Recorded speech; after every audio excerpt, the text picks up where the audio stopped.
Welcome to the Debt Doctor podcast, where we deliver the definitive prescription for navigating distressed real estate debt. I'm your host and America's most qualified debt doctor, Bymel. I've spent my career investing in, diagnosing, and reviving thousands of distressed real estate situations. The Debt Doctor prescribes proprietary remedies to help you identify, acquire, and monetize undervalued real estate assets. Each episode gives you insider access to the strategies top cohorts use to transform market volatility into double-digit returns. If you enjoy what you hear today, hit the follow button, subscribe so you don't miss an episode, and please share your support with a quick review. You can find me on the web at billbymel.com. Thanks for joining this episode of The Debt Doctor.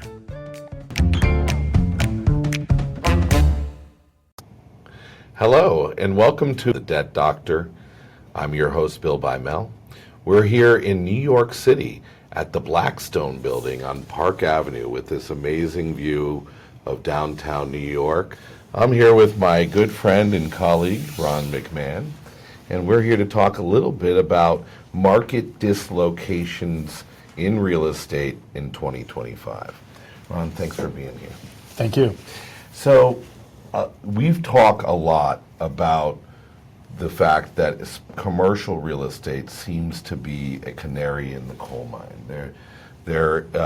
While there seems to be a ton of equity still in residential, there's this kicking the can down the road in terms of commercial real estate, kind of a repricing that seemed to happen in commercial real estate, and that hasn't yet been realized by those that owe debt on real estate. Would you agree with that philosophy? Yes. Today, the situation with a lot of commercial properties, especially small balance properties, which are defined by those properties and loans worth less than $8 to $10 million. The properties are extremely over-leveraged and very under-collateralized. It's very analogous to the situation that existed in the residential market in 2007 through 2009, when homeowners were taking out 20% seconds, their loans were 110%. Whatever that situation might be, there was much more debt on the property than the property was worth at that time. So we recently were awarded a mandate on a portfolio of about $300 million of loans. When we were awarded that mandate to special service those loans, about 75% of the loans were in default or maturing within 90 days.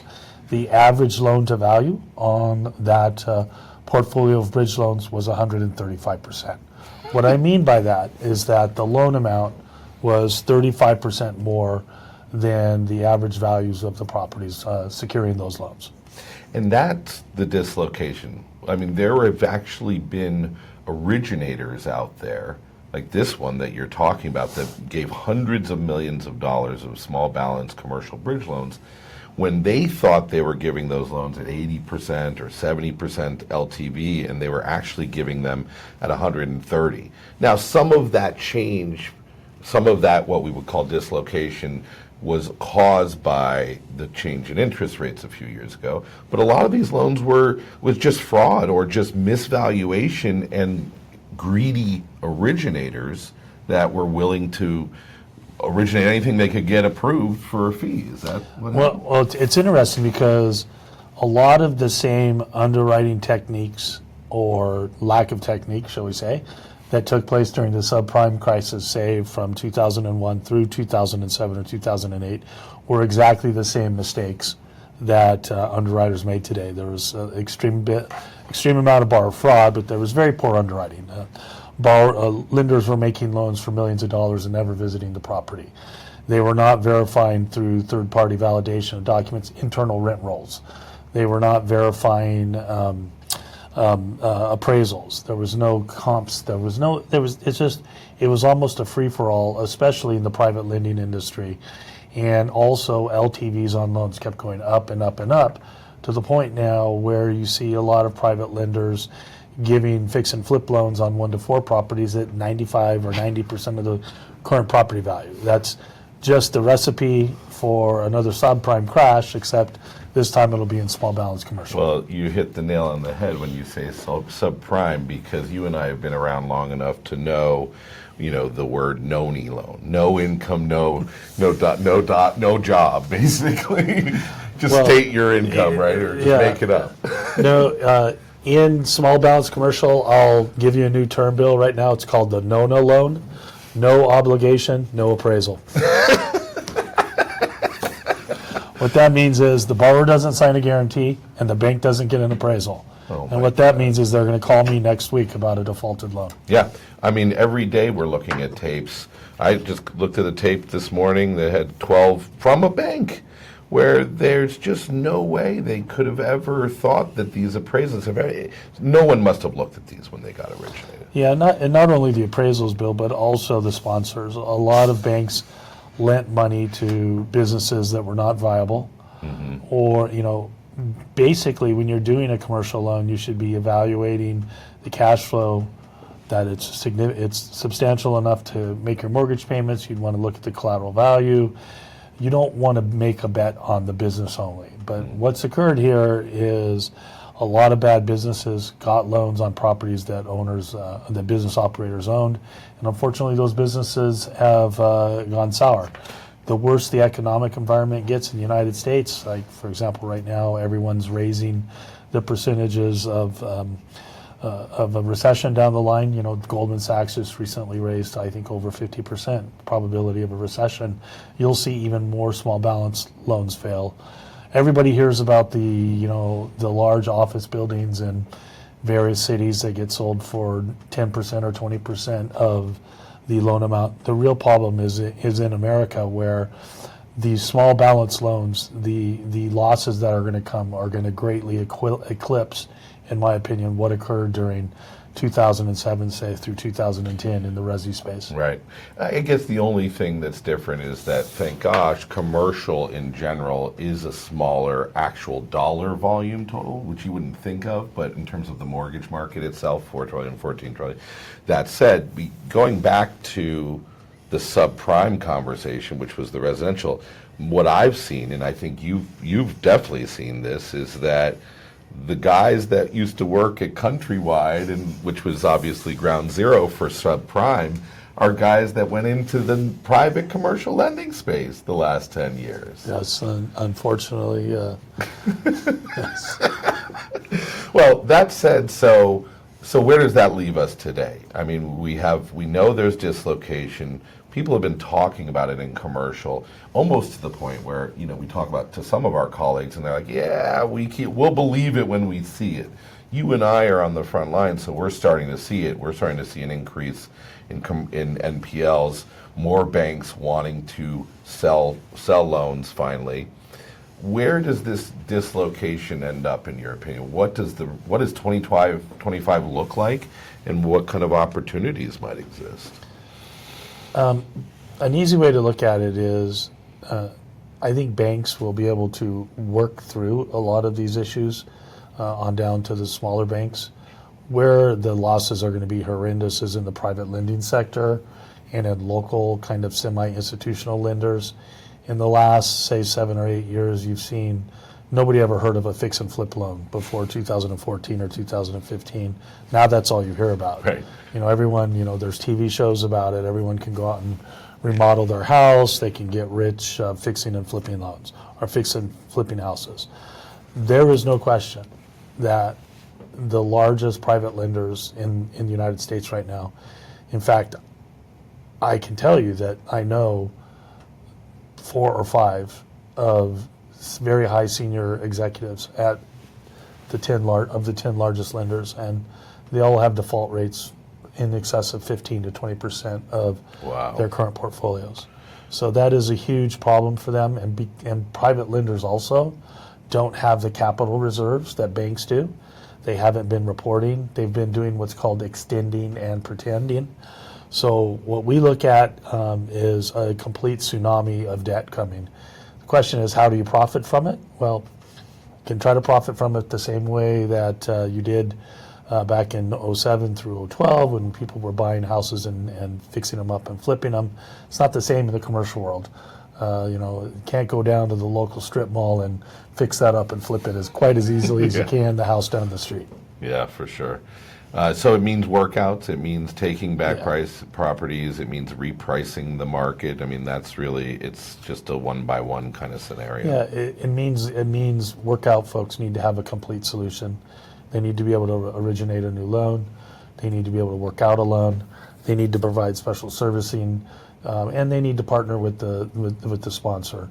A lot of these guys, these businesses are the retirement accounts, and the way that they plan on, as a substitute for a normal person who's got a pension fund or something like that.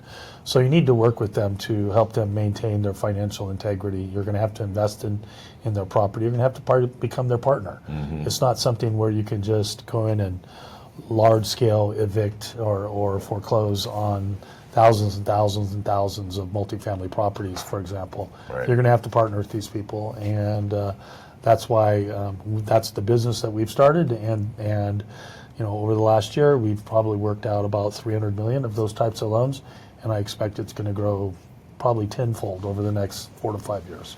Yeah, and having been working through these, you pointed it out. You enlightened me a few months ago, because I always thought of commercial real estate as a big boys club, an institutional space.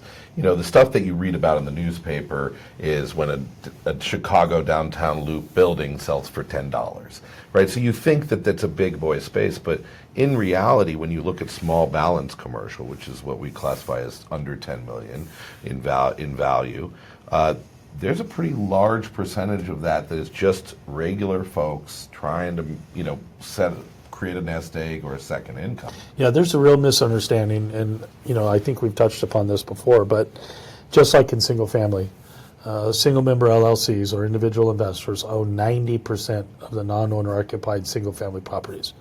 In small balance commercial, it's 78%. So it's the same people. Wow. They have the same problems. They're not as financially sophisticated. They don't have capital reserves.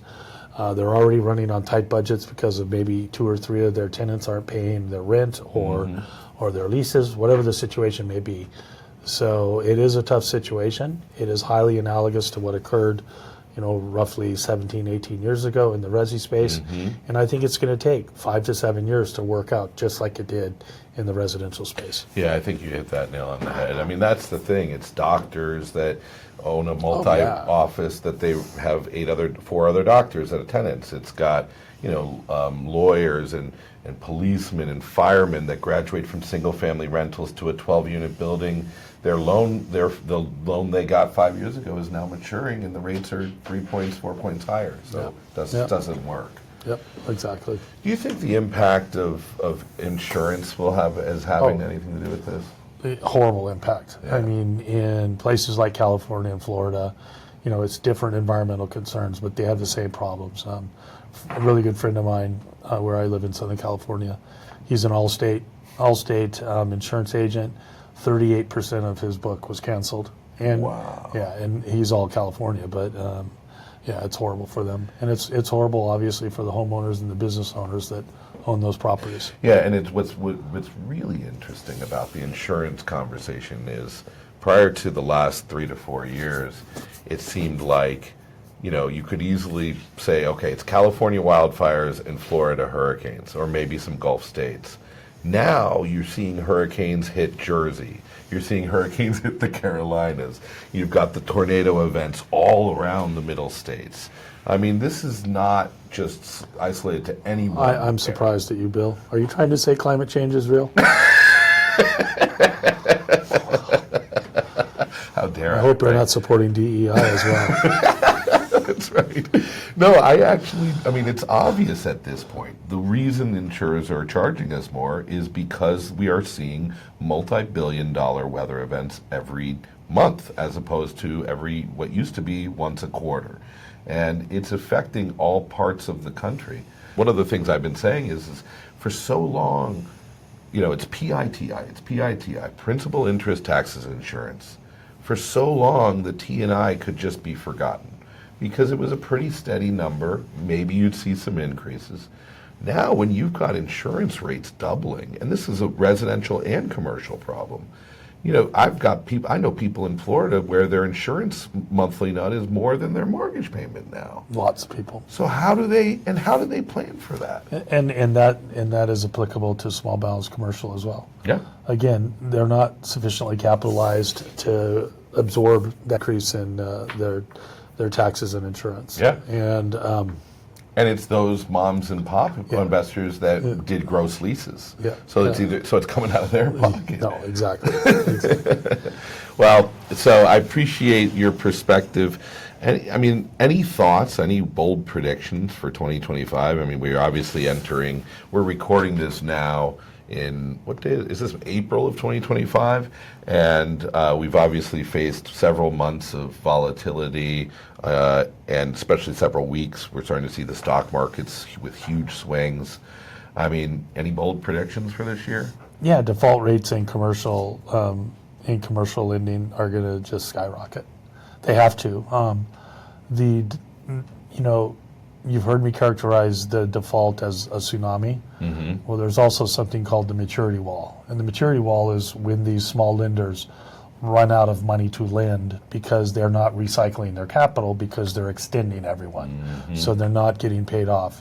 And none of the borrowers in their current books qualify for new loans. Right. So their capital is not being replaced by any third-party capital.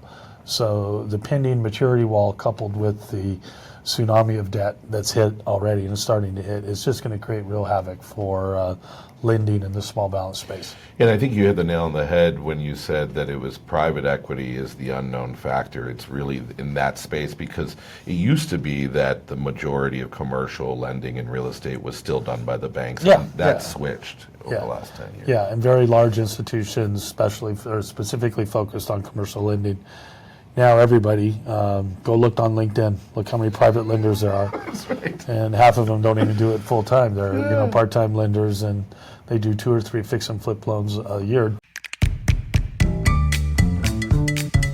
That's a wrap of today's episode of Debt Doctor. I enjoy bringing this content to you each and every week, and I really appreciate you tuning in.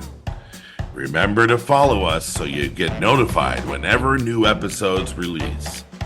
And if you haven't already done so, please share one of your favorite episodes with a friend, family, or colleagues. And if you don't mind, leave us a positive review on Apple, Spotify, or whatever your favorite listening platform might be. Until next time, thank you for investing your time with us on The Debt Doctor.